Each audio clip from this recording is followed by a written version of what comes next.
নবীজি বলছে যদি কেউ ক্ষমা চাওয়ার পরে কোনো কেউ যদি ক্ষমা না করে, সেজন্য আমি নবীর সুপারিশ আশা না করে।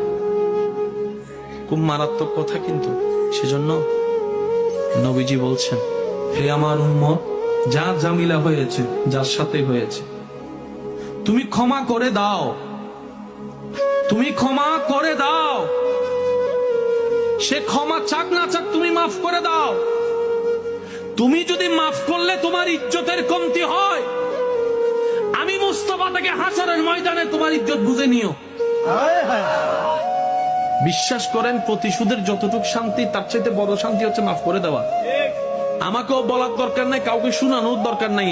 আপনার জীবনের সবচেয়ে বড় শত্রু যে ইনডোর হোক, আউটডোর হোক, ঘরের হোক, বাহির হোক, যার সাথে আপনার বনেও না, যার সাথে চেহারা দেখতে ইচ্ছে করে না, এরকম কেউ থাকলে শুধু মনে মনে আমার দিকে তাকাই হলো কথাটা রাখার জন্য, শুধু মনে মনে বলেন, যা তোর মাফ করে দিলাম।